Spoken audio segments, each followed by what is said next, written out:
ओम शांति। नमस्कार। राजयोग मेडिटेशन क्या है, इस विषय की हमारी यात्रा में हमने पिछली वीडियोस के माध्यम से समझा कि राजयोग मेडिटेशन क्या है, आत्मा और परमात्मा का संबंध क्या है तथा राजयोग हमारे जीवन को किस प्रकार सकारात्मक रूप से बदल सकता है।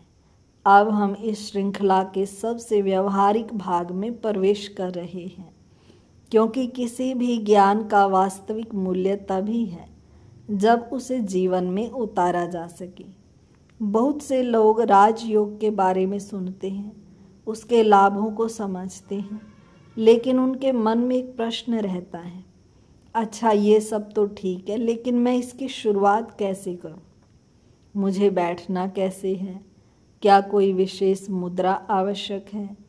क्या मुझे किसी मंत्र का जाप करना होगा? क्या मुझे घंटों तक ध्यान करना पड़ेगा?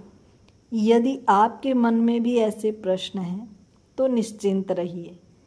राजयोग मेडिटेशन की सबसे बड़ी विशेषताओं में से एक इसकी सरलता है।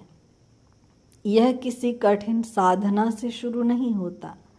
यह स्वयं को समझने और अपने विचारों को सही दिशा देने से शुरू होता है। राजयोग मेडिटेशन के लिए कुछ जरूरी बातें समझना आवश्यक है, जैसे कि राजयोग की शुरुआत स्वयं को आत्मा के रूप में पहचानने से होती है।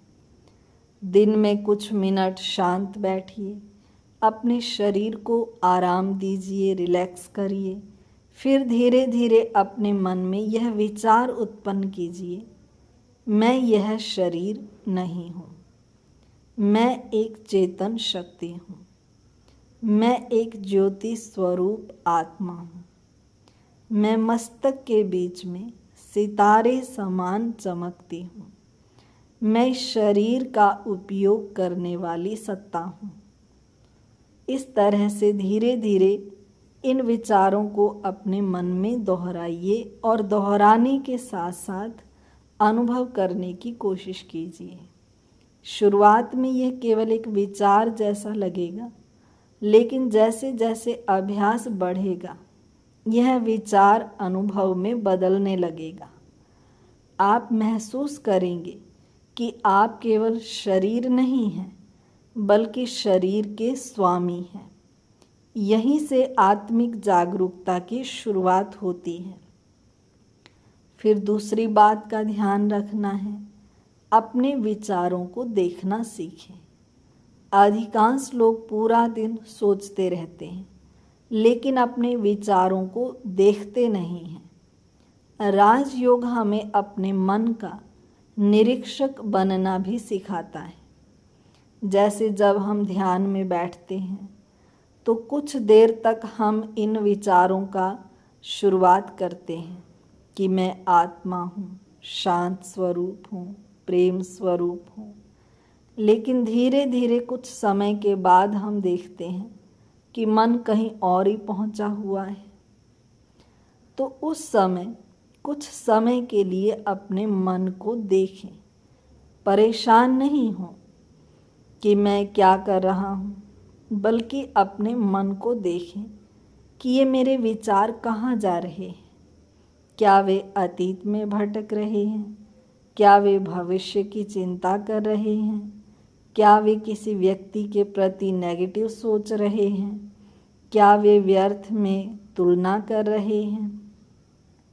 जब हम अपने विचारों को देखना शुरू करते हैं, तब हम समझने लगते हैं कि हमारी मानसिक स्थिति का निर्माण कैसे होता है, और यही जागरूकता परिवर्तन की शुरुआत है।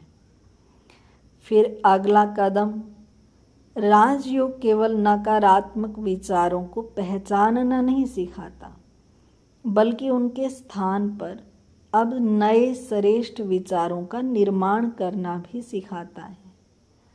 अब उदाहरण के लिए, यदि मन कहता है कि मैं यह अभ्यास नहीं कर सकता, मुझसे नहीं होगा, मेरे तो विचार ही नहीं टिक रहे, तो आत्म जागरूकता कहती है मैं एक शक्तिशाली आत्मा हूँ, और मैं सीख सकता हूँ। यदि फिर मन कहता है मेरे साथ हमेशा गलत होता है, तो फिर मन की जागरूकता कहती है हर अनुभव मुझे कुछ सिखाने आया है। अर्थात हमने अपने विचारों को पॉजिटिव सकारात्मक रूप से मोड़ना है। जैसे यदि मन कहता है मैं बहुत परेशान हूँ, तो आत्म स्मृति कहती है शांति मेरा मूल स्वभाव है। हमें उसकी जगह यूज़ करना है कि नहीं, शांति मेरा मूल स्वभाव है। तो इस तरह से धीरे धीरे अपने नेगेटिव व्यर्थ विचारों को हम सकारात्मक और सही दिशा में बदलने लगते हैं, और विचारों की दिशा बदलने से जीवन की दिशा भी बदलने लगती है। फिर उसके बाद यही राजयोग का सबसे महत्वपूर्ण चरण है। चौथा बात, स्वयं को आत्मा के रूप में अनुभव करने के बाद मन को परमात्मा की ओर लेकर के जाएंगे। अनुभव कीजिए कि सर्वोच्च ज्योति स्वरूप परमात्मा, जो शांति, प्रेम और शक्ति का असीम स्रोत है, गहन सागर है, अथाह है, उसकी दिव्य किरणें आपके ऊपर पड़ रही हैं। मेरे भीतर जमा तनाव धीरे धीरे समाप्त हो रहा है। परमात्मा की दिव्य लाइट माइट, दिव्य किरणें मेरे आत्मा पर चढ़े हुए बोझ को धीरे धीरे हल्का कर रही है। मेरा मन शांत हो रहा है, हृदय हल्का हो रहा है, आत्मा शक्ति से भर रही है। तो इस प्रकार के विचार करते करते यह केवल कल्पना नहीं रह जाती है। राजयोग का उद्देश्य इस संबंध को अनुभव बनाना है। जितना अधिक ये संबंध गहरा होता है, उतनी ही अधिक आंतरिक शक्ति का अनुभव होने लगता है।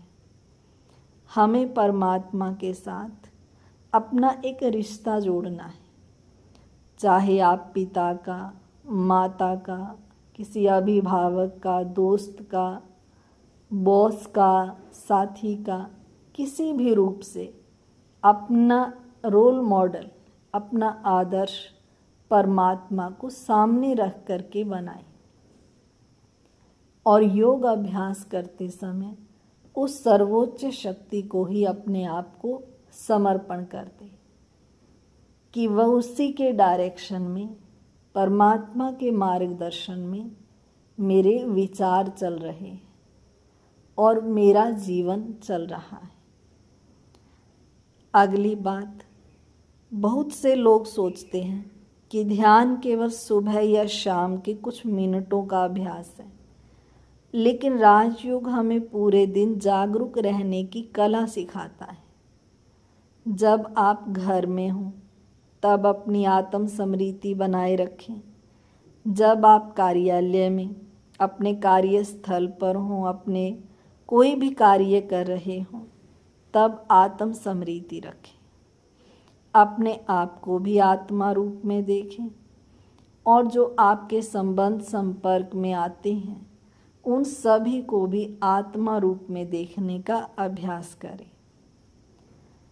जैसे आप जब वाहन चला रहे हों तब भी आप आत्मिक स्मृति रखें।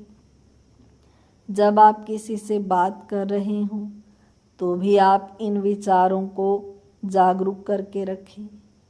तो धीरे धीरे ध्यान केवल एक अभ्यास नहीं रहेगा, कुछ समय के लिए करने वाली तकनीक नहीं रहेगी, वह जीवन जीने की शैली, कला, तरीका बन जाएगा। मान लीजिए कोई व्यक्ति आपको कठोर शब्द कह देता है, तो हमारी सामान्य प्रतिक्रिया क्या होगी? क्रोध आएगा, नाराज़गी होगी, हम प्रतिशोध, बदला लेना चाहेंगे। लेकिन यदि उस समय आत्म जागरूकता सक्रिय हो तो प्रतिक्रिया बदल सकती है। हम सोच सकते हैं कि यह आत्मा या यह मनुष्य अपने संस्कारों के अनुसार व्यवहार कर रहा है, परंतु मुझे अपनी शांति नहीं खोनी है। यही राजयोग का व्यवहारिक प्रयोग है। इसी प्रकार यदि कोई समस्या सामने आ जाए तो घबराने के बजाय आप समाधान खोजने की स्थिति में भी रह सकते हैं। यदि कोई असफलता मिले तो टूटने के बजाय हम सीखने की दृष्टि भी विकसित कर सकते हैं। यदि कोई सफलता मिले तो अहंकार के बजाय हम नम्रता भी विकसित कर सकते हैं। यही राजयोग का वास्तविक प्रभाव है। राजयोग सीखने के लिए सरल दिनचर्या कैसी हो? यदि आप नए हैं तो शुरुआत इस प्रकार कर सकते हैं। सुबह जागने के बाद 5 से 10 मिनट आत्म स्मृति का अभ्यास करें। कुछ सकारात्मक विचार पढ़ें या सुनें। दिन में 2-3 बार 1 मिनट के लिए रुककर स्वयं को आत्मा स्मरण करें और परमात्मा का स्मरण करें और महसूस करें कि परमात्मा की लाइट माइट उसके ऊपर आ रही है। वह लगातार परमात्मा के मार्गदर्शन में चल रहा है। महत्वपूर्ण कोई भी कार्य शुरू करने से पहले कुछ समय, कुछ क्षण शांत अवश्य बैठे। भोजन शुरू करने से पहले 2 मिनट परमात्मा को, अपने आप को शांत करके भोजन खाएं। अपने रात को सोने से पहले पूरे दिन की समीक्षा करें, जांच करें। आज मैंने सारा दिन क्या किया? गलत, ठीक, अच्छा, बुरा जो भी हुआ उसको परमात्मा को समर्पण करके सोएं। अर्थात अपने मन बुद्धि को, अपने दिल को खाली करके सोएं। अपने मन को हल्का करें। धीरे धीरे ये अभ्यास गहरा होने लगेगा। शुरुआती लोगों के लिए महत्वपूर्ण सुझाव है। पहला, जल्दी परिणाम पाने की चिंता ना करें। जैसे शरीर को मजबूत बनाने में समय लगता है, किसी बीज को वृक्ष बनने में समय लगता है, किसी कार्य को बड़ा बिजनेस बनाने में समय लगता है, वैसे ही मन को प्रशिक्षित करने में भी समय लगता है। दूसरा, नियमितता, रोज लगातार इसका अभ्यास बनाए रखें। प्रतिदिन थोड़ा अभ्यास करना कभी कभी के अधिक अभ्यास करने से बेहतर है। तीसरा, कभी भी स्वयं की तुलना दूसरों से ना करें। आप जो हैं, जैसे हैं, आप यूनिक हैं। हर व्यक्ति की अपनी अपनी भौतिक और आध्यात्मिक यात्रा होती है। चौथा, धैर्य रखें। जो परिवर्तन वर्षों में बना है वो कुछ दिनों में पूरी तरह से नहीं बदलेगा। अर्थात जो हमारे संस्कार हैं, जो हमारे मन की स्पीड है, जो विचारों का प्रवाह है, जो आज तक व्यर्थ दिशा में बह रहा था, उसको समर्थ बनाने में समय लगता है। लेकिन यदि अभ्यास जारी रहे तो परिवर्तन अवश्य दिखाई देगा। आगे, राजयोग और जीवन का वास्तविक आखिर उद्देश्य क्या है? जब हम जीवन को केवल भौतिक उपलब्धियों तक सीमित कर देते हैं तब अक्सर एक समय बाद खालीपन महसूस होने लगता है, क्योंकि मनुष्य केवल कमाने, खाने, सोने और कार्य करने के लिए नहीं आया है। उसके भीतर अर्थ की खोज भी है। वो जानना चाहता है आखिर जीवन क्या है, ये संसार क्या है, मैं कौन हूँ, मैं यहाँ क्यों हूँ, जीवन का उद्देश्य क्या है, सच्ची खुशी कहाँ है। राजयोग इन प्रश्नों की खोज का सरल मार्ग बन सकता है। यह व्यक्ति को स्वयं के भीतर तक ले जाता है और यह उसे उसकी मूल शांति, प्रेम, शक्ति, पवित्रता से पुनः जोड़ता है। और सबसे महत्वपूर्ण बात, यह उसे परमात्मा के साथ उस संबंध का अनुभव कराता है जो जीवन को नई दिशा दे सकता है। हम संसार में अनेक संबंधों में बंधे होते हैं। एक संबंध हम अपना परमात्मा को भी बनाएं, परमात्मा को भी अपना संबंधी बनाएं।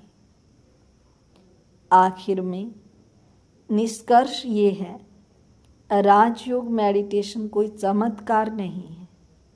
यह कोई जादुई तकनीक नहीं है जो एक रात में जीवन बदल दे। यह एक जागरूक यात्रा है। यह स्वयं को जानने की यात्रा है। यह अपनी शक्तियों को पहचानने की यात्रा है। यह अपने विचारों को श्रेष्ठ बनाने की यात्रा है। यह परमात्मा से उच्च संबंध स्थापित करने की यात्रा है। और सबसे बढ़कर राजयोग स्वयं का राजा बनने की यात्रा है। जब मन आपका मित्र बन जाता है, बुद्धि स्पष्ट हो जाती है और आत्मा शक्तिशाली हो जाती है, तब जीवन की परिस्थितियां आपको नियंत्रित नहीं करती। आप परिस्थितियों के स्वामी बनना सीख जाते हैं। यही राजयोग का सार है। यही राजयोग की सुंदरता है और यही राजयोग का वास्तविक उद्देश्य है। तो आज की इस यात्रा श्रृंखला में हमने विस्तार से समझा कि राजयोग मेडिटेशन को जीवन में अपनाने के लिए हमें किन किन बातों का ध्यान रखना है। यदि यह जानकारी आपको उपयोगी लगी हो तो इसे अपने परिवार, मित्रों और उन सभी लोगों तक अवश्य पहुंचाएं जो अपने जीवन में अधिक शांति, खुशी और आंतरिक शक्ति चाहते हैं। अगली वीडियो में हम राजयोग मेडिटेशन का प्रैक्टिकल में अभ्यास करेंगे। तब तक के लिए धन्यवाद।